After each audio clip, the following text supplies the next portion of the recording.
Dear students, आज हम English teaching के अंतर्गत improving skill of listening and hearing आज हम सुनने के कौशल के बारे में अध्ययन करेंगे कि हम इंग्लिश या सेकंड लैंग्वेज में जो लिसनिंग स्किल है या हियरिंग स्किल है उसको किस प्रकार डेवलप कर सकते हैं।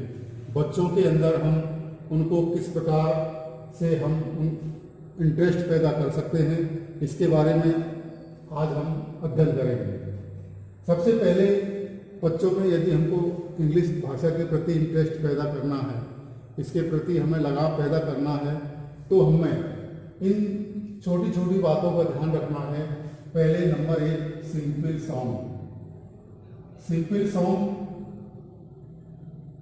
साधारण गीत। साधारण गीत के माध्यम से हम बच्चों में इस भाषा के प्रति इंटरेस्ट पैदा कर सकते हैं। जैसे इसमें teacher should Singh simple song in the classroom. कक्षा में टीचर सिंपल सॉन्ग बच्चों को सुनाएगा। सुनाने के बाद में फिर बच्चों से उसके बारे में पूछेगा। पूछने का मतलब कि जिस प्रकार उसने जैसा सुनाया है, हम ये कोशिश करेंगे कि बच्चों से भी हम वैसा ही सुने। यदि उनमें बोलने में या उनके प्रोनाउंसिएशन में कोई परेशानी है तो हम उसको सुधार कर सकते हैं। तो क्लास टीचर या जो इंग्लिश टीचर है वो सिंपल सॉन्ग के माध्यम से पहले कक्षा में वो सिंपल सॉन्ग का उच्चारण करेगा, प्रोनाउंसिएशन करेगा। उसके बाद में बच्चों को उसमें इंटरेस्ट पैदा होगा और बच्चे उसी हिसाब से जिस प्रकार से एक क्लास टीचर या इंग्लिश टीचर ने बोला है, उसका उच्चारण किया है, बच्चे भी उसका अनुकरण करेंगे और उसी प्रकार बोलने का प्रयास करेंगे। तो इसके माध्यम से भी हम सिंपल सॉन्ग के माध्यम से हम इस भाषा के प्रति बच्चों में इंटरेस्ट या रुचि पैदा कर सकते हैं। दूसरा नंबर है सिंपल पोएम और राइम्स। छोटी छोटी कविताएं, साधारण कविताएं जो हम बच्चों को पढ़ाते हैं या बच्चों के कोर्स में नहीं है, लेकिन उन कविताओं के माध्यम से हम उनमें कई चीज़ों में सुधार कर सकते हैं। जैसे टीचर क्लास में सिंपल एक पोएम बोलेगा, लाउड रीडिंग के माध्यम से सिंपल पोएम बोलेगा। बोलने के बाद में बच्चे सुनेंगे और सुनने के बाद में वो बच्चे उसका अनुकरण करेंगे, उसका फॉलो करेंगे। तो इसमें हम किन चीज़ों में सुधार कर सकते हैं? प्रोनाउंसिएशन, एक तो उनका हम उच्चारण करेक्ट करवा सकते हैं। इसके बाद में स्ट्रेस। स्ट्रेस का मतलब होता है बलाघात। बलाघात, किस शब्द पर हमको कितना जोर देना है। स्ट्रेस का मतलब होता है शब्द पर हमको कितना जोर देना है। स्ट्रेस मैंने पहले बताया था आपको 3 प्रकार के होते हैं। Word stress, sentence stress. तो इनमें हम शब्द में कहाँ हम उसमें हम जोर लगाना पड़ेगा, कहाँ हमको जोर नहीं लगाना पड़ेगा, ये चीज़ें आती है इन स्ट्रेस के अंतर्गत। इसके बाद में पॉज। पॉज माने होता है रुकना। किसी भी कविता में छोटी छोटी लाइनें होती है, छोटी छोटी लाइनों के बाद में हमको रुकना पड़ता है। तो बच्चा इसके माध्यम से समझ पाएगा कि हमें किस जगह पर रुकना है। रिदम। रिदम का मतलब ताल ले, ताल और ले। कविता में किस प्रकार का हमको स्वर देना है, किस प्रकार कविता को हमको बोलना है। इंटोनेशन में हमें कविता की कौन कौन सी लाइनों में उतार चढ़ाव करना है। इंटोनेशन का मतलब होता है उतार चढ़ाव।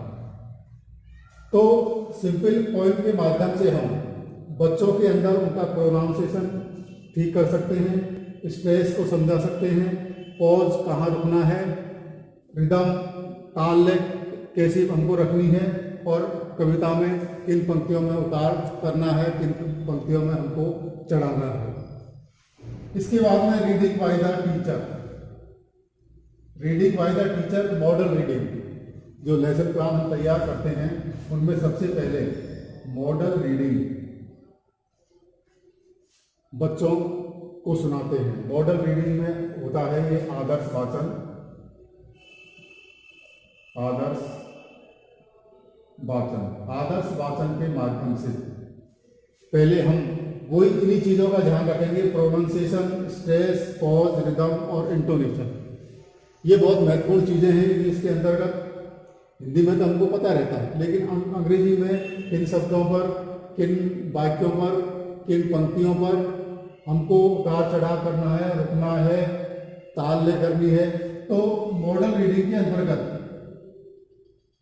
टीचर सबसे पहले क्लासरूम में बच्चों को किसी भी पैसेज को जो उसने उसको पढ़ाना है, जो भी टॉपिक उसको पढ़ाना है, उस टॉपिक के पैसेज को वो पहले कक्षा के अंदर पढ़ेगा। पढ़ना क्या कहलाएगा? उसका मॉडल रीडिंग, आदर्श वाचन। उस आदर्श वाचन के अंतर्गत उसको सारी चीज़ों का ध्यान रखना है, प्रोनाउंसिएशन, स्ट्रेस, पॉज, रिदम और इंटोनेशन। बच्चे जब उसको सुनेंगे, सुनने के बाद में फिर बच्चों से उनको पढ़वाया जाएगा। स्टूडेंट से उन्हें पढ़ाया जाएगा और उनमें यदि कोई कमी है तो उन्हें सुधारा जाएगा। इसके बाद में ग्रुप एक्टिविटीज, बच्चों के क्लास में छोटे छोटे ग्रुप, 3-3 या 4-4 बच्चों के ग्रुप हम बना सकते हैं। उन ग्रुपों के माध्यम से अंग्रेजी की कई चीज़ें होती है। जैसे हमको अल्फ़ाबेट सिखाने हैं, अल्फ़ाबेट सिखाने के लिए हमने सारे अल्फ़ाबेट्स जो पिक्चर कार्ड के माध्यम से हम उनमें बच्चों के सामने रख देते हैं। जब बच्चों से हम पूछते हैं कि भाई इसमें डॉग फॉर डी का अल्फ़ाबेट कौन सा है, या हम पूछेंगे एक्स अल्फ़ाबेट कौन सा है, या जेड अल्फ़ाबेट कौन सा है। तो इसके माध्यम से ग्रुप एक्टिविटीज़ में हम बच्चे 2 ग्रुप बना देंगे, 2 ग्रुपों के में उनको अलग अलग बांट देंगे, उन पिक्चर कार्ड से उनके पास में रख देंगे।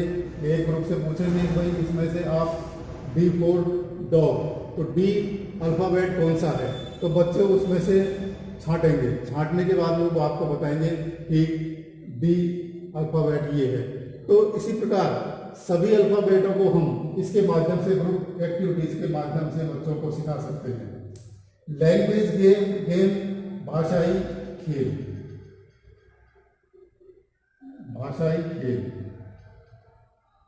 भाषाई खेल के माध्यम से भी हम बच्चों में इस सेकंड लैंग्वेज के प्रति रुचि उत्पन्न कर सकते हैं। लिसनिंग में पहले बच्चा लिसनिंग सुनेगा, उसके बाद में अंडरस्टैंडिंग उसको समझेगा, उसके बाद में लर्निंग प्रोसेस, उसकी सीखने की प्रक्रिया पूरी होती है। तो इसमें पहले हम इनके माध्यम से बच्चों को सुनाएंगे क्लास में, इनके माध्यम से, सिंपल सॉन्ग के माध्यम से, सिंपल पोएम के माध्यम से, मॉडल रीडिंग के माध्यम से। तो इनके माध्यम से हम जब बच्चों को किसी पैराग्राफ या पोएम का उच्चारण करेंगे तो पहले सबसे पहले बच्चे का कार्य होगा उसको सुनना। सुनने के बाद में वो उसको समझेगा कि किस शब्द का प्रोनाउंसिएशन क्या है, किस शब्द पर स्ट्रेस हुआ है, कहाँ कौन सी पंक्ति पर रुका है, ताल लय उसमें क्या है, उतार चढ़ाव, कौन सी पंक्ति में उतार है, कौन सी पंक्ति में चढ़ाव है। तो इसके माध्यम से वो समझेगा और समझने के बाद में उसकी लर्निंग प्रोसेस, वो उसको सीखने की प्रक्रिया में ले जाएगा। पर वो सीख लेगा कि हमको इस लाइन पर रुकना है, इस लाइन पर जो ताल लय है वो सही रखनी है, इस लाइन पर हमको उतार चढ़ाव करना है, इसका उच्चारण प्रोनाउंसिएशन ये है, कौन से शब्द में स्ट्रेस है, इन सारी चीज़ों को बच्चा समझेगा। इंटरेस्टिंग स्टोरीज, रुचिकर कहानियाँ, रुचिकर कहानियों के माध्यम से भी हम, अध्यापक पहले इंग्लिश भाषा में एक कहानी कहेगा, कहानी कहने के बाद में उनसे छोटे छोटे प्रश्न जो वो समझ सकें, ऐसे प्रश्नों के माध्यम से पहले इंग्लिश में प्रश्न पूछेगा, इंग्लिश में उसको समझ में नहीं आया तो उसके बाद में हिंदी में प्रश्न पूछेगा, उसके बाद में उनका उत्तर बच्चों से लेगा। इस प्रकार हम छोटी छोटी कहानियाँ बच्चों से कहकर हम इसमें इंटरेस्ट पैदा कर सकते हैं, क्योंकि अंग्रेजी लैंग्वेज में सबसे महत्वपूर्ण चीज़ होती है प्रोनाउंसिएशन। प्रोनाउंसिएशन हमको उनका ठीक रखना है। इसके बाद में डायलॉग। डायलॉग के माध्यम से छोटे छोटे डायलॉग, संवाद,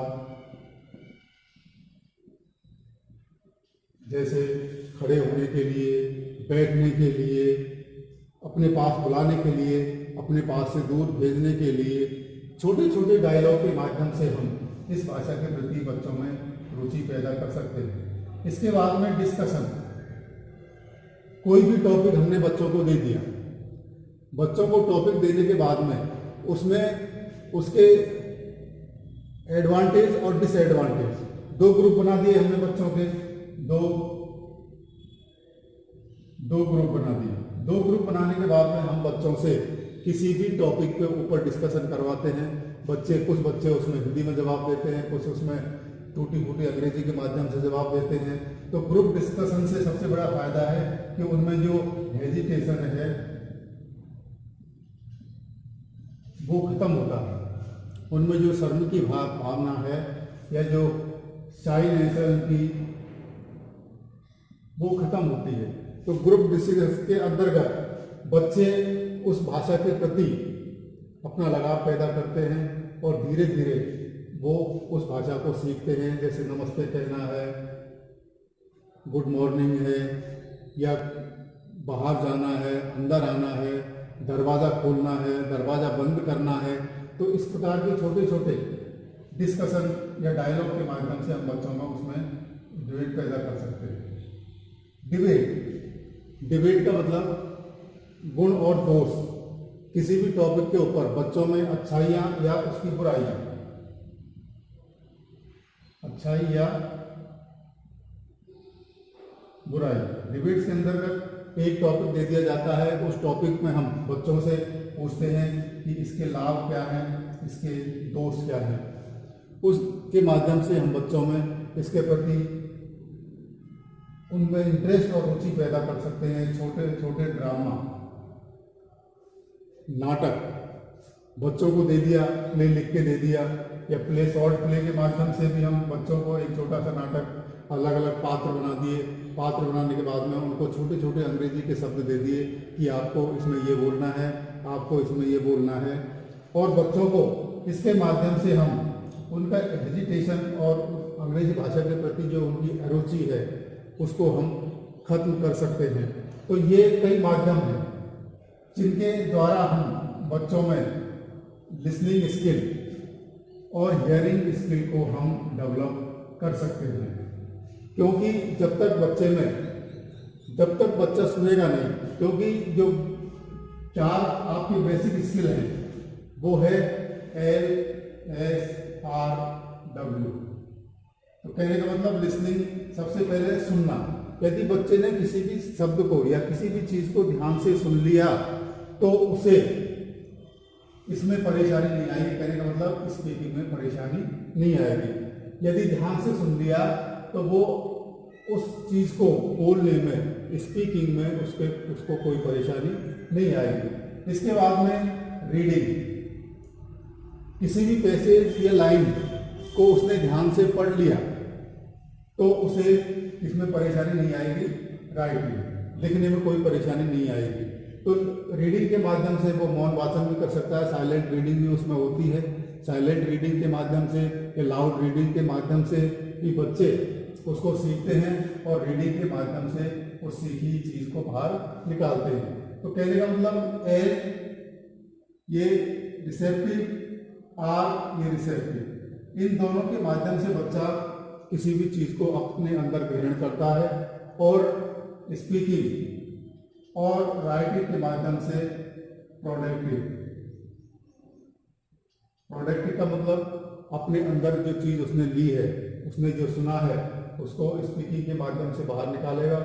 उसके बाद में जो उसने पढ़ा है, पढ़ के जो अपने अंदर ग्रहण किया है उसको राइटिंग के थ्रू बाहर निकालेगा।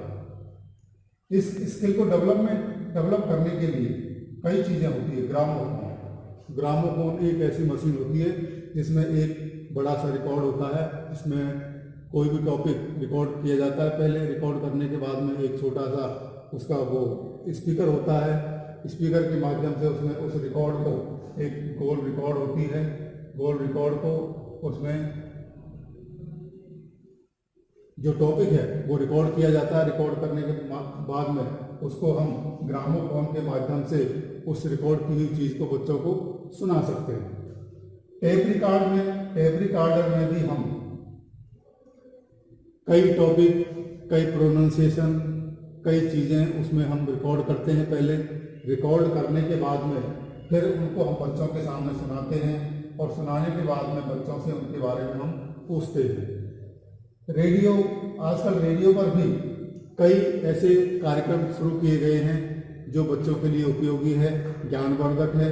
जो स्कूलों में, छोटे छोटे स्कूल्स में रेडियो कार्यक्रम के माध्यम से हम बच्चों को लिसनिंग जो स्किल है उसे डेवलप करवा सकते हैं।